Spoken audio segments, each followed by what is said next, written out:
This is Rick Lee James, and the music you are hearing is from my new album, Thunder. The title track, Thunder, is a never-before-released song by the late Rich Mullins. There are also 12 other tracks made up of original music, hymns, and readings to guide the listener on a journey. You can buy Thunder today on clear vinyl and CD, or stream it on Spotify, Apple Music, and almost every other music streaming service. Thunder, hear it today at rickleejames.com. This episode of Voices in My Head is brought to you by Podbean. With Podbean, you can create professional podcasts in minutes without any programming knowledge. Best of all, everything is mobile ready right from the start.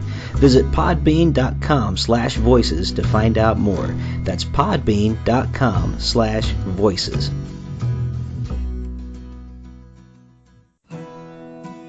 Welcome to Voices in My Head, the official podcast of me, Rick Lee James. I'm a recording artist, a singer, a songwriter, an author, a worship leader, and an ordained minister in the Church of the Nazarene. The Voices in My Head podcast is where I discuss music, movies, books, pop culture, theology, and more with friends, colleagues, and sometimes just by myself. Now make sure to let me know what you think of today's episode by leaving me a review on iTunes, or by tweeting at me at Rick Lee James on Twitter. And please join my mailing list at rickleejames.com, where you can receive an email every time a new episode is released. And by the way, in case you're interested in a daily dose of kindness and encouragement beyond this podcast, I also run the Twitter account at Mr. Rogers Say, where I post daily quotes from Fred Rogers, one of the voices in my head. Well, I guess that's it for the intro, so sit back, relax, and listen to the latest episode of Voices in My Head. Welcome back to the Voices in My Head podcast. As always, I am your host, Rick Lee James, and I'm very glad that you could be here with us for a very good conversation today. I find myself this afternoon in the company of a couple of people of great renown in the field of history. Kevin Kruse is a professor of history at Princeton University, and Julian Zelizer, professor of history and public affairs, also at Princeton. Together they have co-authored Fault Lines, a history of the United States since 1974, published by W. Norton and Company. To say the least, this is quite an interesting 45-year period, and I'm thrilled to be discussing it with my guests today. Kevin Kruse and Julian Zelizer, welcome to Voices in My Head. Thanks for having us. Thank you. Well, Kevin, we'll start with you. We tend to think of history as sort of a long-term affair. And so I want to ask the question you are probably asked right at the beginning every time you do an interview, but I'm going to ask it anyway for our listeners. Why did you decide to only cover a 45-year period when talking about the United States history and the fault lines within? Well, one of the reasons was that this book came out of a course that we taught that really originated with the idea that this period is a big enough period that we need to start thinking about it as history. When I started college in 1990, World War II, the end of World War II was 45 years ago. Well, 1974 is 45 years ago. Wow. And just as much as World War II was real history for me back then, I know that the 1970s are real history for our students who were born in the 21st century, most of them. So it really was an effort for us to start treating this period as a discrete and distinct and important period in and of its own right, and really to think about it not as an afterthought to 20th century U.S. history, not as a kind of a coda or a postscript to that mid-20th century story, but rather as a period worthy of discussion in its own right. Sure. Well, Julia, let me ask you, are we in a better place now than we were back then, or do you feel like it's sort of the same song, second verse in some ways? And what I mean by that is we just came through a time very recently of 800,000 people being out of work and without pay from a government shutdown, and several things, I mean, we could just make a list of things right now. I mean, it seems bad. So, so in asking the question, what do you think? Are we in a better place now, or what are your thoughts? Well, it really depends how you define better. So it's clear that at the starting point of our book in the early 1970s, the situation was not good in the United States. We start with the president resigning in the middle of his second term. We start when the economy is in the process in the 1970s of undergoing a wrenching series of changes that will leave Americans with high rates of unemployment and high rates of inflation at the same time, and also facing gas lines and an energy crisis. There are all sorts of social divisions in the U.S. on issues like race and gender that are really starting to rip the country apart. So we don't really start in a great place, and we arguably don't really end in a great place. So it really does depend on better. What we try to trace is the way in which our politics, our economy, and our culture change in between 1974 and the current period, without really reaching a conclusion of whether things are better or worse. Sure. Well, this question I'm going to address to Kevin, but certainly either of you feel free to answer it. I'm always curious when it comes to people who are experts in their field. When they're researching something, was there anything that you found in your research that just kind of surprised you? And it may be an interesting thing to think about with history, because sometimes I wonder if we can be surprised by certain aspects, but I just wonder what your thoughts. Was there anything that kind of surprised you in the research? Yeah, there were a lot. Maybe Julian has an answer here too. I mean, some of the things were little things. Every now and then you'll when you research something you think you go looking for evidence that will illustrate a theme, and we came across some really surprising quotes that we hadn't found before. Jan Wenner, the head of Rolling Stone in the late 70s, pining for a conservative news network. He wants news networks that'll appeal to different people across the board. So he's basically begging for Fox News. I think if you gave him that quote 30 years later, he would have been a little reluctant to agree with his past self. Wow. So the way in which certain things take on a new light. So, a part of this, both Julian and I were born a couple years before this book picks up. So we're really writing the story of our lives and the lives of a lot of our readers. And so things that we kind of thought we knew, we found we didn't really know that well. So say MTV. It's something that I'd grown up on, and I certainly remember the music videos, but I hadn't thought about the way it transformed American media. MTV pioneers what they like to call narrowcasting, rather than broadcasting that reaches out to a wide range of Americans and brings them together. Rather, we're going to slice and dice that audience and go after just one narrow band. And that's something that is replicated across cable TV, and then really finds its way into the news networks on cable television, but then really becomes amplified with the internet and social media, where you can find your own little bubble no matter where you go. So that was something that I never really thought of MTV in those terms as having that kind of a transformative impact, but that was something that really was an eye-opener for me. Certainly. For me, I'll jump in. Look, the least surprising kind of stuff that we write about, probably for each of us, has to do with the world of politics, just because we study it so much. So even when you're putting it together, there's not that same novelty. But I must say, as we finished this and added a chapter after President Trump was elected and tried to deal with the various kinds of tensions we talk about today on a daily basis, it was interesting just to look back, at least for 2 decades, and see how many times these had been playing out. Really fierce debates over issues like immigration, or questions about how political polarization was affecting the media. And so looking back from the perspective of today, even though it was familiar material, was surprising. But for me, the biggest surprise was just watching how slowly the personal computing revolution took hold. Because obviously now we're in the middle of it, and it's totally familiar, and we all have our iPhones and computers, and we can do this on computer technology with great ease, meaning record a podcast like this. But we try to trace how this happens and how we move away from an era where really in the 40s, 50s, and 60s you had mainframe computers that were for businesses and government. To all of a sudden the personal computer is introduced. And things like in the 1980s we write a little bit about the mouse and why that idea was so novel and diminished the barriers that were required to use these computers, and the introduction of internet services that allowed for what we call email now and different kinds of bulletin boards. Doing all that and watching the evolution, it was both rapid within 2-3 decades, we remake fundamental parts of our communication, but it's also full of contingency, and it's kind of a slow process where you see the twists and turns as the country figured out how this was all going to work. So that was really fresh, I think, for me to study.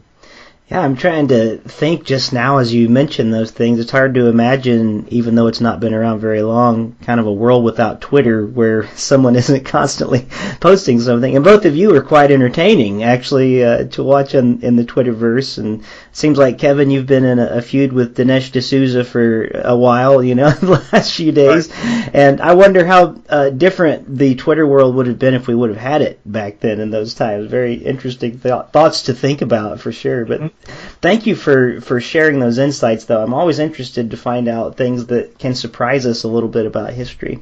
Well, we live in a time where bipartisanship, it really seems to be non-existent almost. I'm sure it's there, but at least from what we see on a daily basis and depending on where we consume media, it just doesn't feel like it's there. And it seems like in my history classes, as much as I remember whenever I had history years ago, that the resignation of Richard Nixon and all that went on with that, it seemed like history remembers it anyway as sort of an example of this bipartisan, coming together because we all need to be, together on this. But was it really that way, or am I misremembering?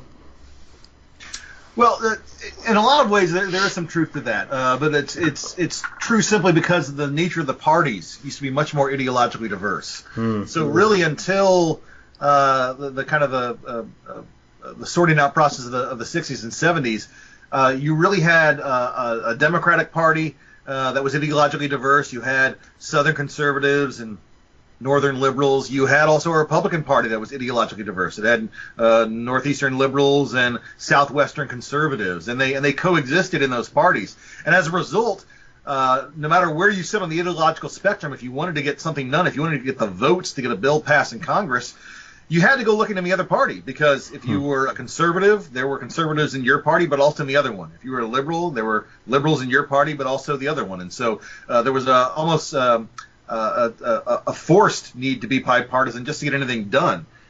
In the last few decades, though, we've had much more of an ideological sorting. And so the world in which our students might take for granted, in which Democrats are largely arrayed on the left and Republicans are largely arrayed on the right, that's actually a fairly recent invention. And so there isn't naturally as much bipartisanship simply because the parties themselves have been radically changed. But also, as you noted, there are incentives that work against bipartisanship these days. The media really drives both sides to their corners. Gerrymandering has picked up with incredible speed, and so you find ideologically homogenous districts, and so there's no reaching across the aisle is actually seen as a bad thing in a lot of these places. How dare you compromise with the other side? We've seen in recent years the rise of the so-called rhino, Republican in name only, as members of the far right lambast Republicans who would dare to compromise or dare to vote for a Democrat bill at some point or another. It really has become starkly divided. Wow. Yeah. Well, let me ask you then, Julian. Were the 70s a time when people began to develop a different and more skeptical view of leaders in their government, do you think? Well, that's for certain.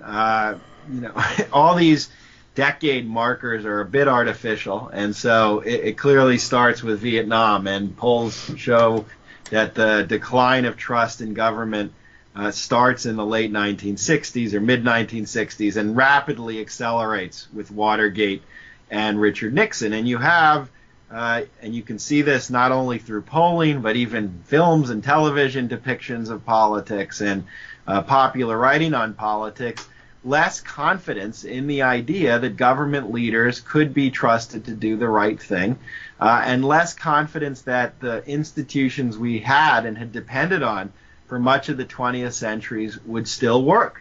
People had been traumatized by the war. They had been traumatized by Richard Nixon, and there was a lot of reevaluation about government that was going on as distrust increased. And one response was partisanship, meaning one of the big critiques of the 70s was that bipartisanship wasn't a good thing.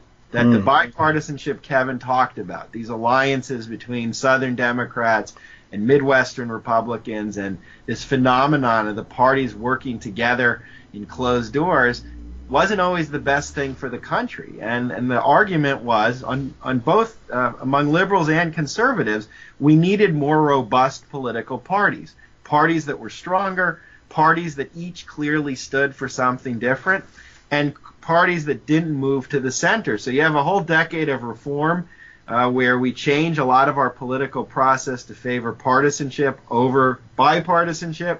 And you had figures from liberals in the Democratic Party who like the Watergate babies, who are busting open the old system and trying to create stronger democratic mechanisms, to figures like Ronald Reagan, who in '76 challenges Gerald Ford, the president, in the primaries and says, we need a Republican Party that stands for something. And so that very much captures, I think, a lot of where the decade progresses. Wow. Well, thank God there's only been one president that ever abused power, right? No, I'm just kidding. So, no, I in some ways the book, it deals so much with presidents and sort of the way that power has been abused over the years. And so some of it I remember because, I was a teen in the 90s, and so part of the book I remember. Some of it was new to me, but so much was enlightening about it. And I have a question that's going to move us really up to the 90s quickly, because I know we don't have all day, but I wonder, Kevin, why do you think it was that Bill Clinton was able to survive his impeachment and Nixon was not able to? I think a real part of it is that Clinton's impeachment really was seen by the public at large as an overstep. That the Republicans had been searching for years to find anything they could take the president down on, almost as retribution for what the Democrats had done with Nixon and Watergate. And the public just wasn't convinced. The polling number was never there for it. In fact, you see right after the House Republicans impeach him in 1998. First of all, there's a midterm election in which they're basically running on this issue, and they get hammered. And then they actually lose seats in the midterm, which is rare for a president's second midterm election for his party to lose seats. Or sorry, for his party to gain seats.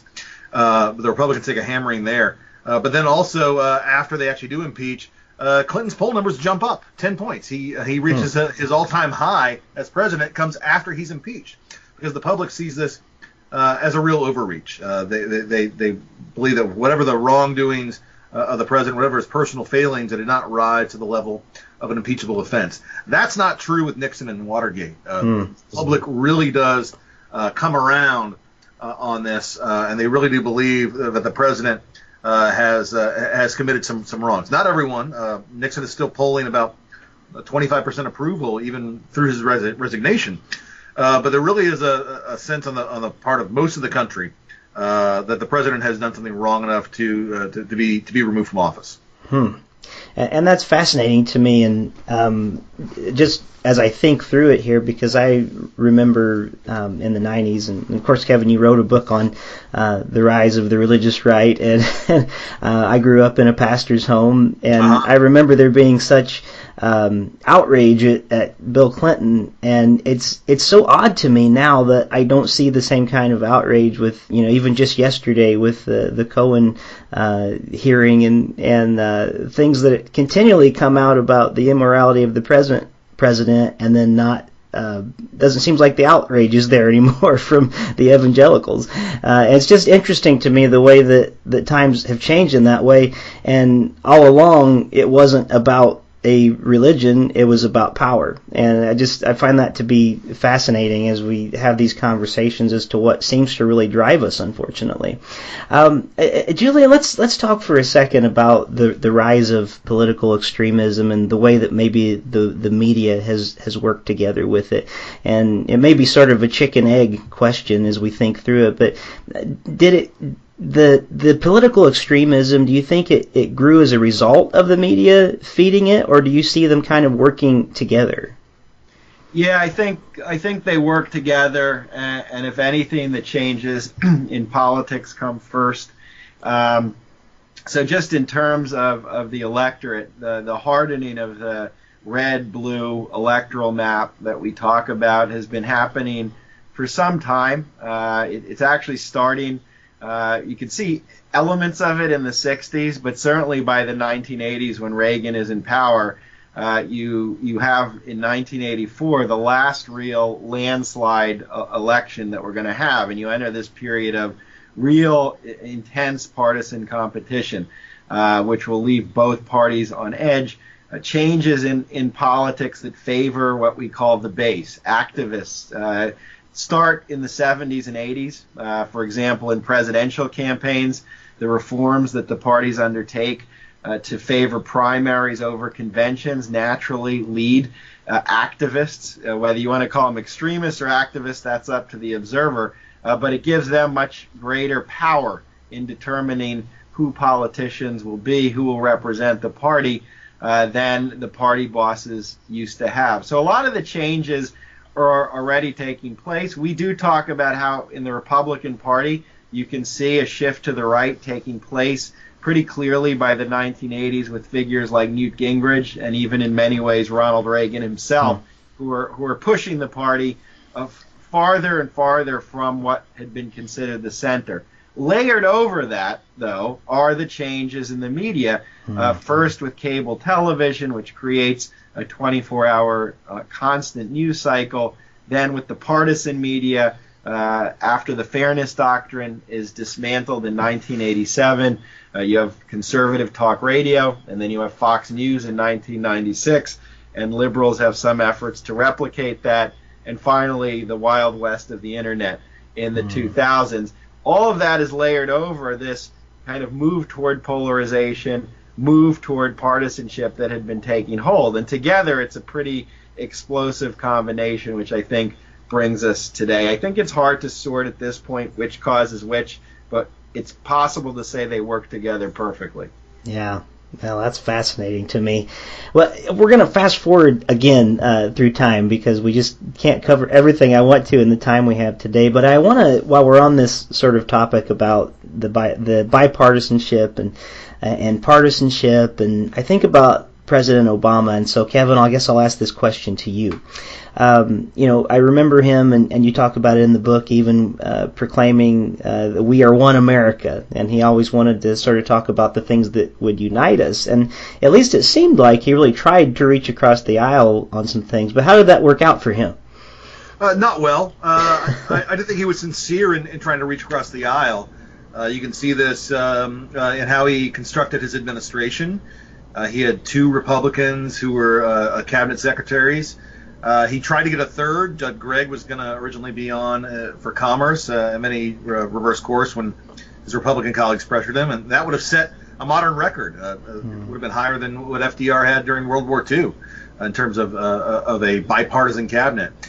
His policies were largely bipartisan. The stimulus package was made up of 1/3 of tax cuts that Republicans had previously proposed.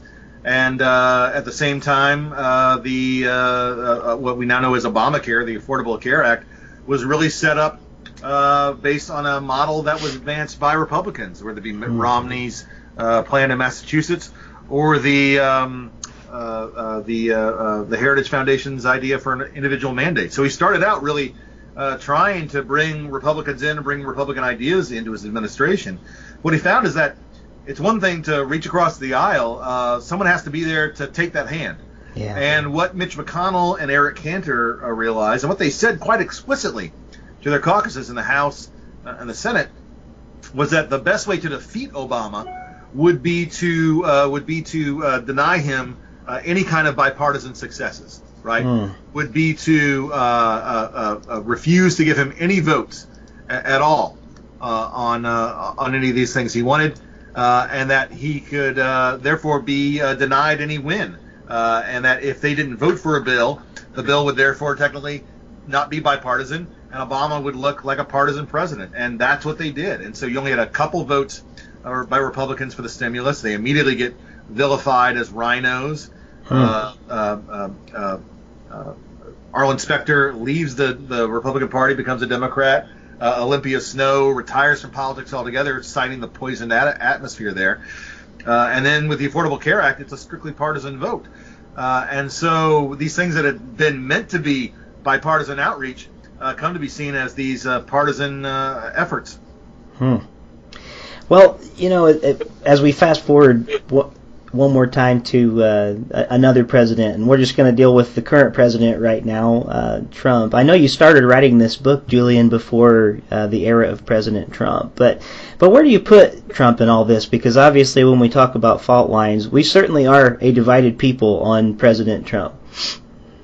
Well, look, he's both predictable and exceptional. So he's predictable in that the underlying foundation that allows for a lot of what he does to be tolerable, and for him to take often very radical actions, either through his words or through his policies, and yet not really make a huge dent, for example, in the support of his own party. Part of that is just a culmination of the trends that we've been talking about. So if you think about President Trump, one of the real sources of strength that he has, that he depends on, is the fact that most Republicans, not just the base of the party, but most Republicans would rather have him in office than a Democrat. That's partisanship at work.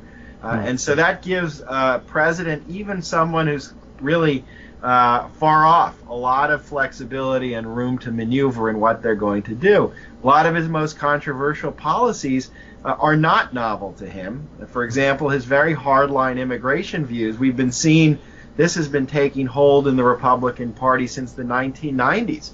And he's just expressing them more directly and embracing them more than previous Republicans. George W. Bush didn't subscribe to that.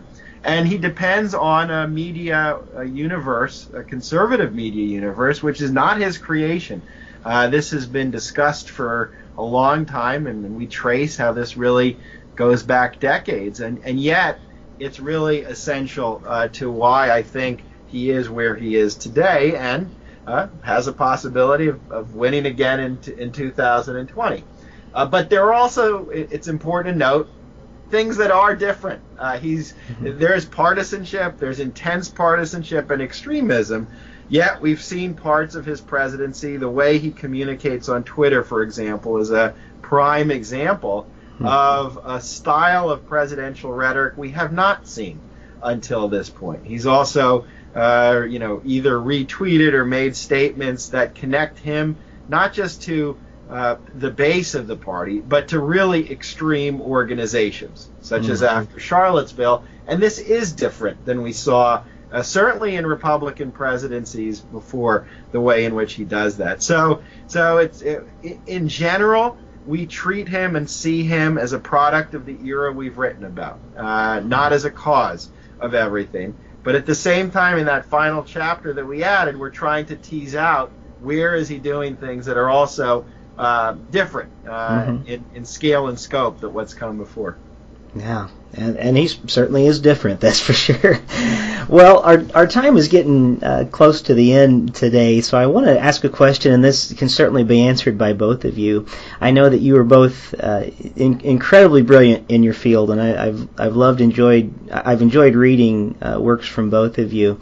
But I want to ask a question just about your thoughts, maybe about the future a little bit. And I don't know if it'll be in the next couple of years or several years down the road, but I certainly think a post-Trump America will look a little different somehow than it did pre-Trump. And so the question for both of you, what do you think the next president, whoever that may be, do you think the next president will be able to win an election without Twitter, or just what do you see sort of the next president possibly being like? Because it seems like to me we sort of ping pong from one extreme to the other oftentimes with people who may be elected. So I'm just kind of curious about what your thoughts are on a future president. Well, again, as I like to say when I get asked these kind of questions, our training as historians is in hindsight. So it's difficult for us to make predictions, not just because that's not generally the direction we think, but also as someone who studies history, you know all the people who made the wrong predictions, and you don't want to be yourself. That said, I think it really is up for grabs as to what the next president could be. We could see somebody clearly trying to pattern themselves on Trump, if not ideologically, at least in terms of the style of really bringing a Twitter into this. At the same time, I could easily see somebody being very popular and winning on a promise that you will not hear about me every single day. I will not be in your face nonstop. You will forget who the president is for several days. I could see that taking off. So it's really hard for us to say. I'd say I'll say that it is very possible, whether it's who succeeds President Trump or President Pence, that you'll have a very different style of leadership, but you won't see a total reversal of some of the basic mechanisms that he has used, or even some of the ideas he's put forward. Very infrequent is it to see total retrenchment of what has been building from previous presidents. And so, we could have this part of the conversation looking back to Nixon, where the fundamental question that emerged with Richard Nixon was, has the power of the presidency become excessive? Mm-hmm. And have we built what was called by Arthur Schlesinger an imperial presidency, wherein being enamored with what presidents could do in the 20th century, we handed over too much power? And that was the question on the table. That was what Nixon was really accused of. And for a while after his presidency, there was an effort to restrain presidential power through legislation. And even Presidents Ford and Carter in some ways stepped back from the grandiose vision of presidential power that Nixon had embraced. That said, look where we are today. Presidents still have a lot of power. We've seen presidents, as we talked about earlier, abuse their power, flex it very aggressively. And so we never really took apart what was at the core of the problem that was exposed with Richard Nixon. And so I imagine that will probably be where things go. We might stylistically have a different president. We might have someone who tries to kind of calm down some of the excesses, but it won't be remade. Twitter, for example, or whatever replaces it, is here to stay. And I think even within the GOP, he has put forward some policies like a hardline anti-immigration, which aren't going to disappear anytime soon. Well, it's fascinating to hear both of your perspectives. And listeners, we've been talking today to Kevin Kruse and Julian Zelizer. Their new book is Fault Lines, A History of the United States Since 1974. I really recommend this book, and I hope all of you will go out and get a copy. It's a awesome read. And so both of you, thank you so much for your time and for your comments today. And I'll look forward to the next book whenever that arrives. And thank you for being Voices in My Head this week. Thanks for having us. Thanks so much. Thank you for joining me here this week on Voices in My Head. I hope you'll visit me on my website at rickleejames.com, where you can find out more about me, get my music on vinyl and CD, follow my blog, and even schedule me for a concert or a speaking engagement. Better yet, even a book signing in your neighborhood. You can find all that and more at rickleejames.com. Also, it would mean a great deal to me if you could write a review of this podcast on iTunes. The more positive reviews that we receive, the more visible this podcast will be online. And now for the benediction. May the God of hope fill you with all joy and peace in believing, so that by the power of the Holy Spirit you may abound in hope. God bless you, and thank you for listening to Voices in My Head.